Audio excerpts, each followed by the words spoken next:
this is the pattern we're going to be starting with. It's the Jessica pattern, number 17 blazer by Closet Core Patterns. It's quite a nice pattern, but I'm turning this from a notch lapel into a shawl lapel, and we're not going to be using welt pockets. We're going to be making a patch pocket.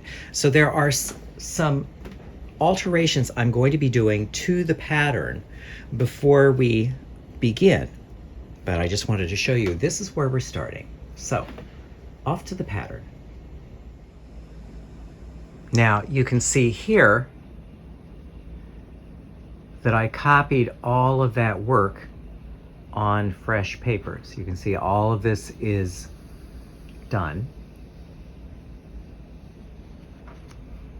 So what I would say is, at this stage, this is where you're going to make your muslin to test fit if you need to.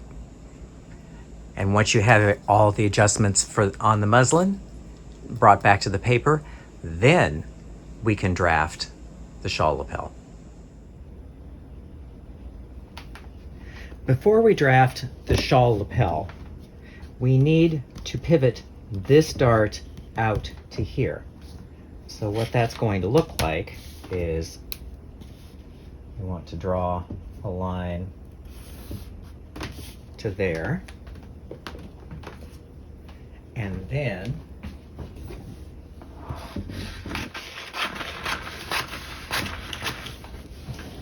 first cut this down to there.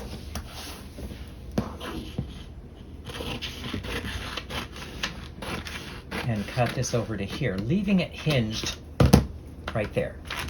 So really,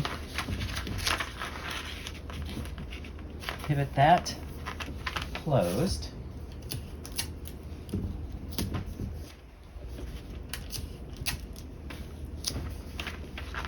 And then, just going to paste in some paper here.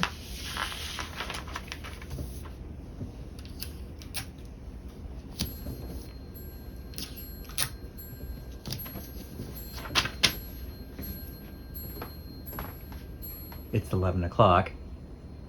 So what I will do is take this off camera, copy this whole thing off on fresh paper so that it will enable us to do the next step. Now this is where we begin drafting the shawl lapel.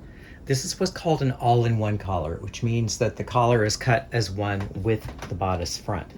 So what we want to take here is this back neck measurement, and I'm going to write that here, 4 3/8 inch.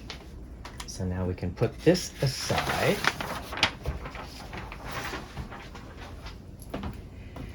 And then let's have a look here. So 4 3/8 inch.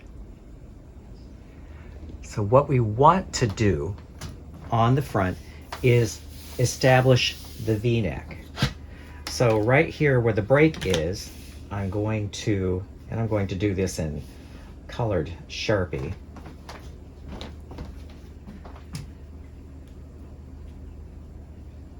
So we're gonna draw a line and extend this up past there.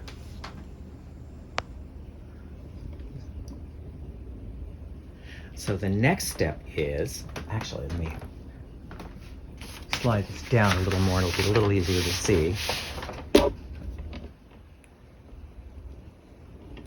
So we've extended this up, and so we want to extend it 4 3/8 minus 1/4 of an inch. So 4 1/8. So we're going to make a dot here. So from there to there is 4 1/8 inches. Let's down a little more so you can see it. So yes, so here to here is 4 3/8 minus 1/4, which is 4 1/8 of an inch. Now from there, we are going to measure back by 3/8 of an inch. And that's just perpendicular to this line. And then we're going to draft a gentle curve from here back to here. So what this line here represents is the neck seam. So from here, we want to get the center back seam. I'm taking this little sidebar to define some terms before we start drafting the rest of this collar. As you can see, this is a shawl lapel. And so let me turn this around. So what you're seeing here is center back seam. So now there's what's called the stand of the collar. Now the stand of the collar is the distance between the neck seam and the fold. Then there is the fall. The fall is the distance between the fold and the edge of the collar. There's also what's called the cover, because it's considered good form that the edge of the collar falls and conceals the neck seam. And then you can see here we have the favoring. So the facing makes the seam roll to the back. So now the common formula here, the stand equals the fall equals 1¼ to 1.5 inches. The cover is 1/2 inch, and the favoring is another 1/8 of an inch. So if you add the stand plus the fall plus the cover plus the turn, that gives you the total height from the neck seam to the edge of the collar. Now, back to the story. We want to get the center back seam. Now, there's a little math that I'm going to talk about over here. The stand is 1 1/4 to 1 1/2 inch. We're going to use 1¼ inch. And the fall is the same. And then we add 3/4 of an inch for turn of cloth. So if we have over here, show you my math over here. So 1.5 inches times 2 is 3 inches, plus 3/4 is equals 3 3/4 of an inch. That is the height that we are going to be using on this collar. So now let me just pull back out a little bit and show you what that looks like. So we want to make a 90-degree angle to the blue line, not to the red line, the blue line. And so that comes up, and that then is the 3 3/4 inches. So this is the center back.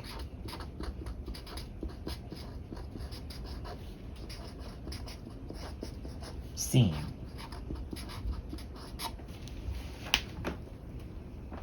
And then we measure the same distance from the blue line, that same 3 3/4 of an inch, to begin the outer edge of the collar.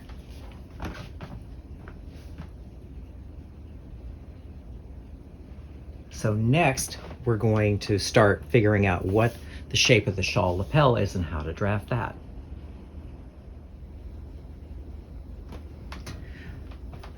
At the shoulder, where the intersection of the neck seam and the shoulder seam are, we're going to measure back 5/8 of an inch and make a mark there. And then we want to find a midpoint between here and the edge of the collar. There's what's called a V-neck line, which is the red line. We also need to find a roll line. And so the roll line is midway between these two points. The easiest way to find that is just fold it in half, mark a point there.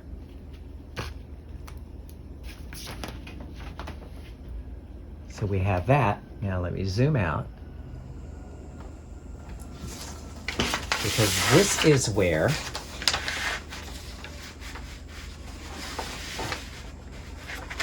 we are going to establish the shawl lapel shape. To figure out what the shape is going to be, you just decide. I'm just making, I've drawn a faint guideline, but you draw on the body where you want that to end up. So that is the shape that we're going to go for in the final lapel. We next need to determine the roll line. So if you remember this point here, which was midway between here and here, we're going to connect it down to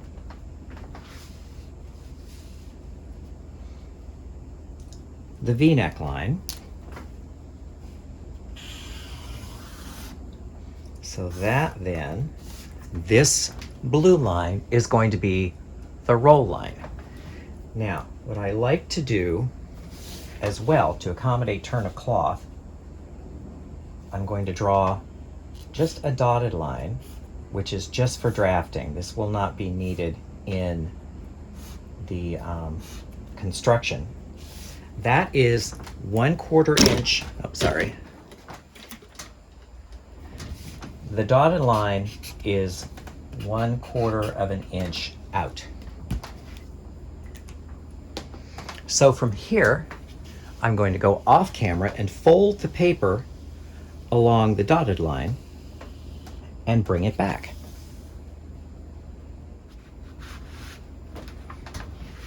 So you can see here, I folded along the dotted line, and this is now where we want to trace the design line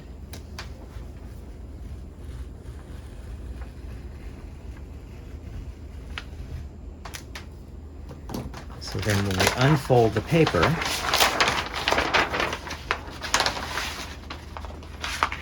you can see, and what I'm going to do here with pencil,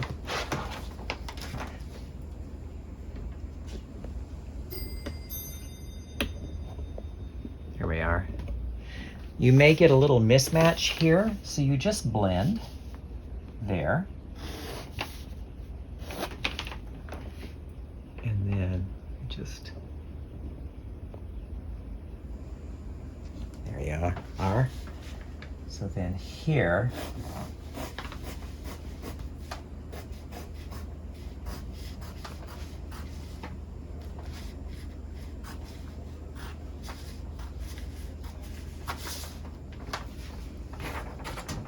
so there you have your line. I'm going to go over it with the green.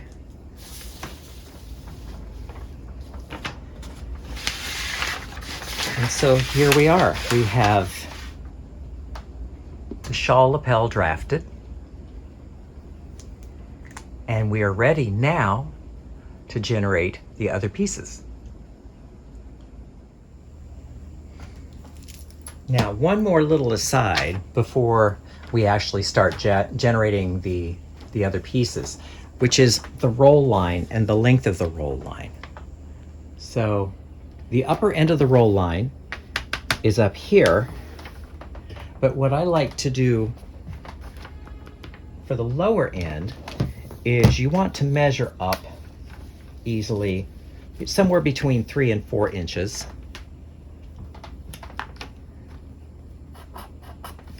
So then that goes away. These guidelines go away. So your actual roll line is from here to here. So the V-neck doesn't translate to the fresh paper. The dotted line doesn't translate to the fresh paper, but this does. So I will, when I'm copying all of this off on fresh paper so you can see it, I will color this in blue so that you get a sense of what that looks like. I will bring that back and show you. So yes, here you can see it. It starts here and stops between 3 and 4 inches up. The reason for this is that we're going to be machine stitching the stay tape to the roll line. And so having this shorter is going to make it so that you don't see any stitching down in this area. The lapel will actually cover everything else. So our pattern is prepared to generate all of the subsequent pieces. I have traced off the different pattern pieces, the front, the side, and the back, onto transparent paper so I could better illustrate the next step. Now what I'm going to do is I'm going to zero in here, because that's really what we want to look at. What we're going to be doing is we're going to have a deep facing that's going to have a seam here, and then the facing will join to the back half lining here.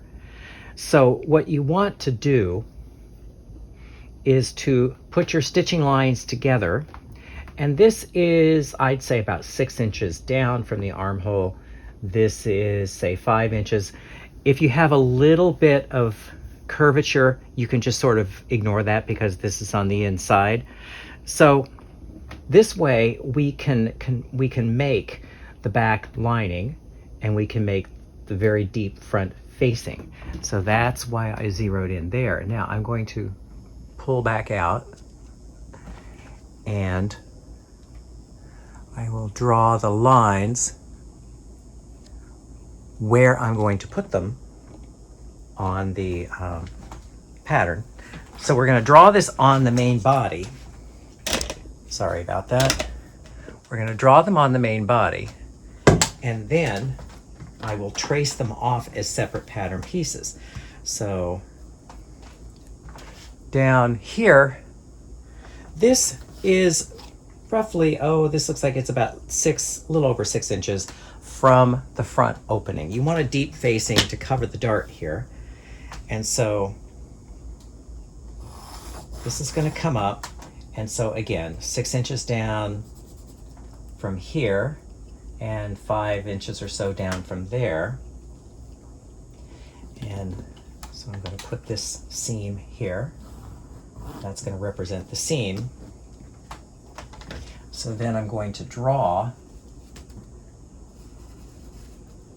Now there's no hard and fast rule on this style line. You just want to make a nice gentle curve that then blends down to here. So the red lines, let me just zero in, and so we started down here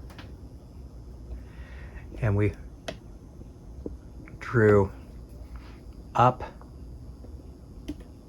and over.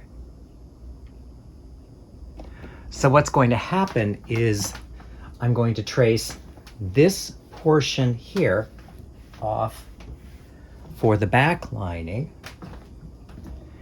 and then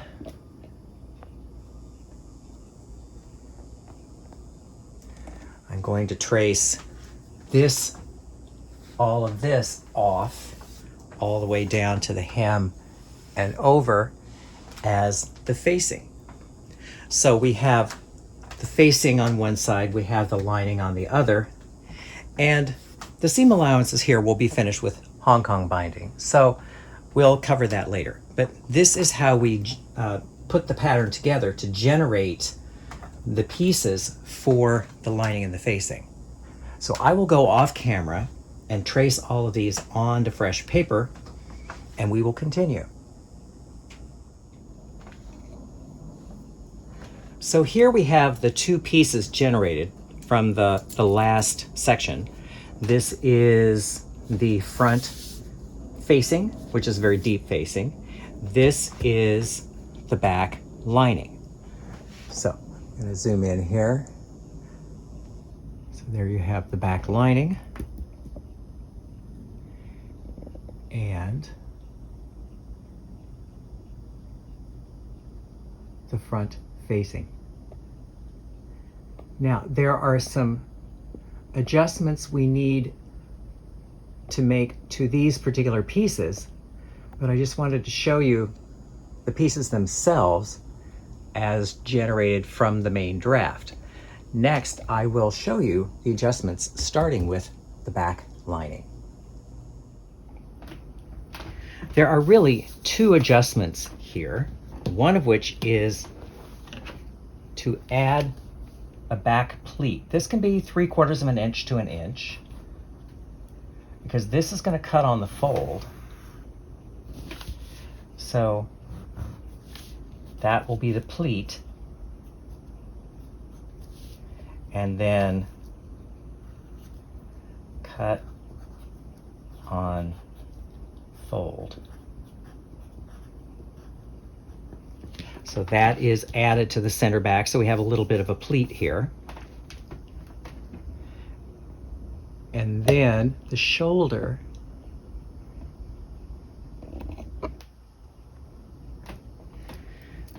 to accommodate a shoulder pad, I like to lower by 3/8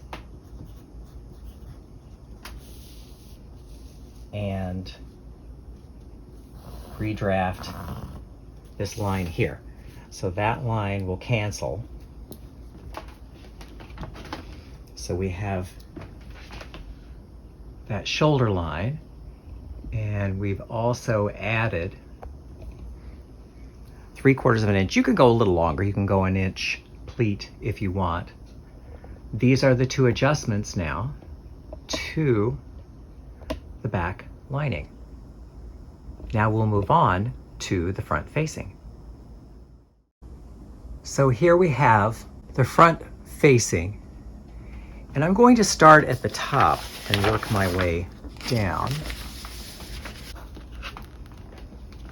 So the first, we lowered the back shoulder 3/8. So we're going to lower the front shoulder 3/8 as well. That's going to accommodate a shoulder pad. Next, at the center back, you need to extend the collar edge by 1/4 of an inch and redraft the center back seam. What this does is you need a little extra length right at the base of the neck so the collar won't bind when it's folded in position. Now from here, there's what's called the favoring. So what we want to do on what's called the public side, which in the lapel is the upper portion, we're going to add 1/8 of an inch all the way down, and I will show you the long view when I have this added above the break. So you can see here,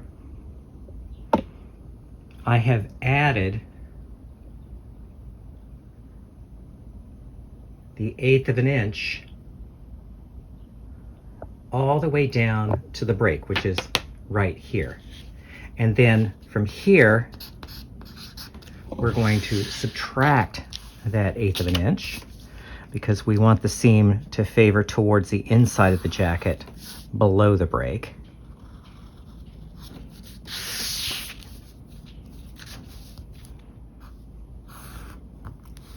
Okay, so we have subtracted an 1/8 of an inch all the way around and all the way across. Now, this is where I add the magic 1/4 of an inch. This seems a very strange thing to talk about, but a lot of times you're going to get a buckle. This is where the edge of the facing intersects the hem. So what I like to do then is add 1/4 of an inch from the red mark. And so that's going to bring that down to about there. And then redraft that line. So this gives you an idea. So this line cancels, and this little extra is going to keep the garment from buckling right at that edge. Now we have one final move before we're finished with the facing. Now this is going to require a little bit of explanation. As you can see, we transferred the roll line to the facing piece because what we want to do, we want to add a 3/8 to 1/2 inch here so that we have enough extra fabric to come up and around when the lapel is folded in place. And there are different ways of doing it, but I figured this one out recently and I think it's quite successful. So how we begin this, we're going to zoom in here. This is the lower end of the roll line. So we're going to draw a line perpendicular to the roll line out to the cut edge. So then we're going to go up to the collar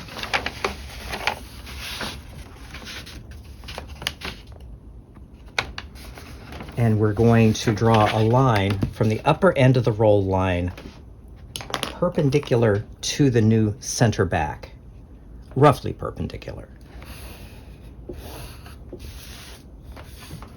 So what we will do is cut from here to here and down along the roll line. So I'm just going to start that.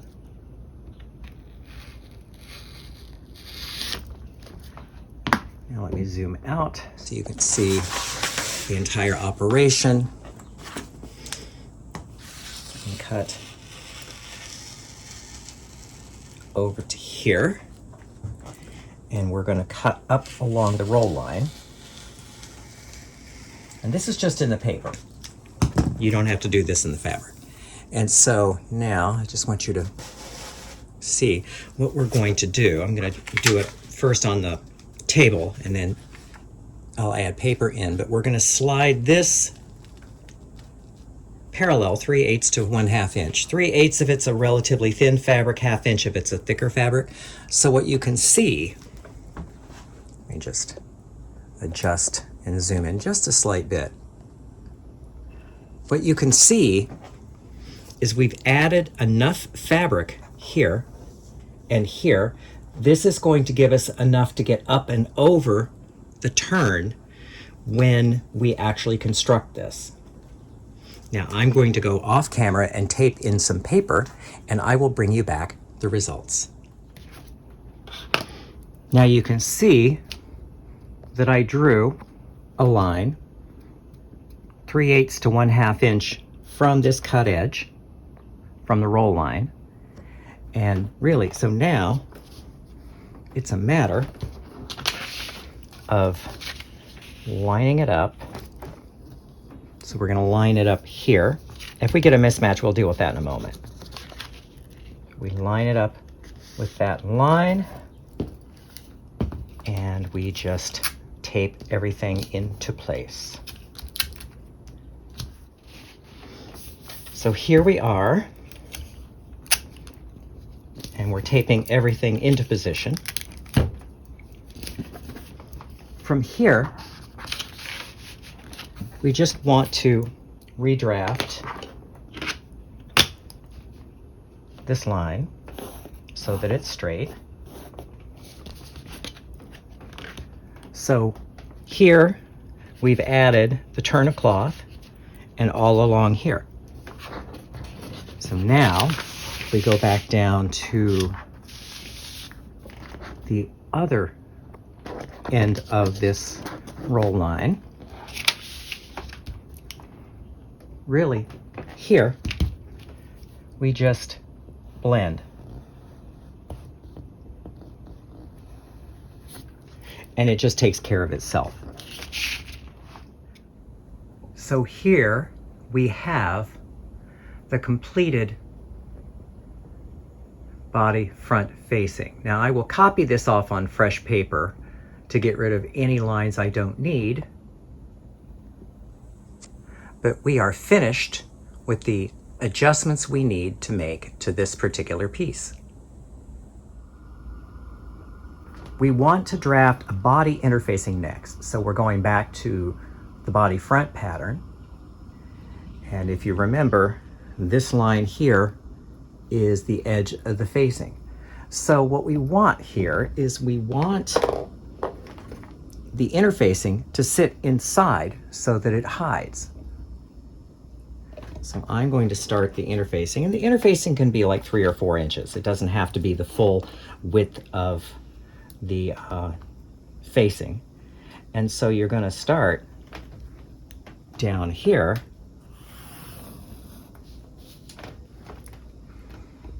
and then as we work up, if you can, try to avoid the dart, but if you can't avoid the dart, no big deal. So I'm just bringing this up to about 2 inches down from the underarm. So you can see here, there,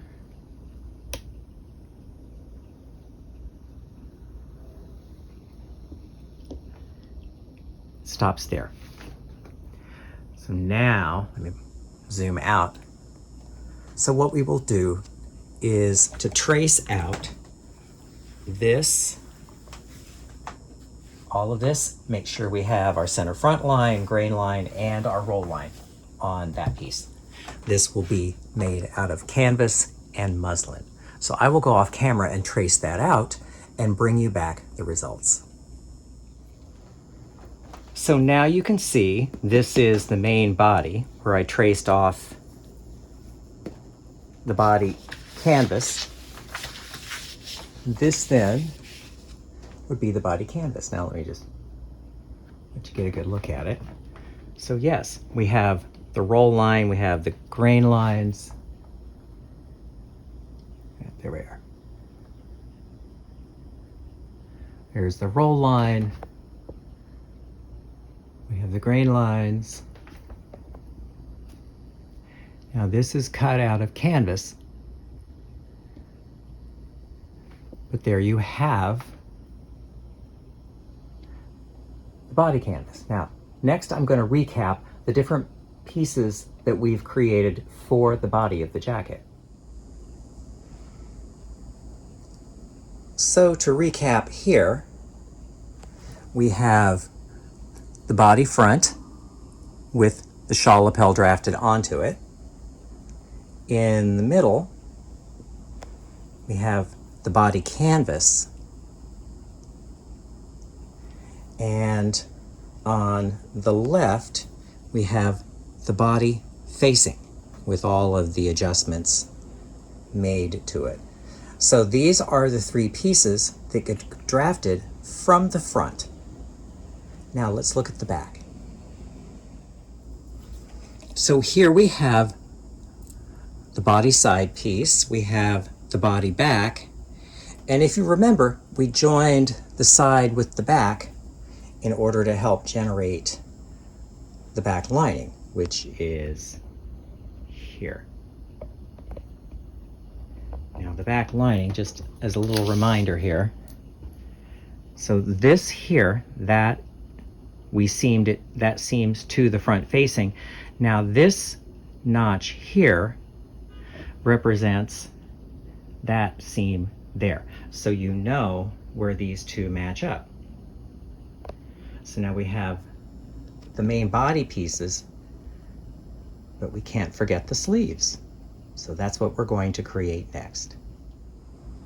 So here we have the upper sleeve and the undersleeve. There are really two alterations. First one is fairly easy, and I'll demonstrate this. We subtract 3/4 of an inch from the length, and then on the upper sleeve, we are going to shave off 1/8 of an inch, or 3/8 of an inch at least, to 1/2 inch off the cap height to accommodate for the shoulder pad. So let me demonstrate those. The hem is a simple alteration. We raise 3/4 of an inch on both the undersleeve and the upper sleeve. This will help us create the jump pleat at the cuff, but this will ensure that the lining does not hang down below the edge of the cuff. So these lines here cancel for the lining. Next, the sleeve cap. At the sleeve cap, we lower really 3/8, 1/2 inch, even 5/8, depending on how thick your pad is, but 1/2 inch is a good round number. And so we redraft the cap. The cap is going to be lower, again, to accommodate the shoulder pad. So if you look at the shape that is created in here, that is the cross section of the shoulder pad. So from here, what I will do is trace out the lining pieces on fresh paper. So our work here is done. We have the upper sleeve. We've copied off the lining from that. We have the undersleeve, and we've copied off the lining from that. So now I've generated all of the pattern pieces for the garment. The next step, we've retained our hem allowances, so you don't have to add that, but you want to add the 5/8 inch seam allowances to all your pieces. This will give you the pattern that you can then start cutting out of fabric. Here we have all of the sleeve pieces with all the seam allowances. These pattern pieces are ready to go. We're next going to look at the back lining and the front body interfacing to add the seam allowances to those. Here we have the back lining and the front body canvas. Now I'm going to zero in on the back first. As you can see, you get seam allowances all around to here, but there's no seam allowance added to here. This is actually a bound edge. Now going over to the body canvas, you can see that the seam allowances go pretty much all around the perimeter. But again, as you see here in this area on this hangs loose inside the garment, so you don't add a seam allowance. We're just going to be pinking that edge when we construct. We have the body back and we have the body side. Notice, zero in on the hem here, notice we're not adding any seam allowance to the hem because the hem allowance is the seam allowance, but we've added it on the center. We've added this so that it then blends in with the vent. So there are 5/8 of an inch seam allowances really all around on the body back and the body side. Now finally, let's look at the body front. And here we have the body front. So I'm going to zero in. You can see 5/8 of an inch on the sides, on the armhole, on the shoulder, all the way around the perimeter of the body. And now down here, let's just look at this. This is just something to know. This is where the facing will intersect the hem. So you want the hem allowance to go at least an inch inside that before you go back to a 5/8 of an inch. This will make it so that you don't have any weird jogs out here. This will fall behind the facing and hide. So yes, here we have our main pattern making.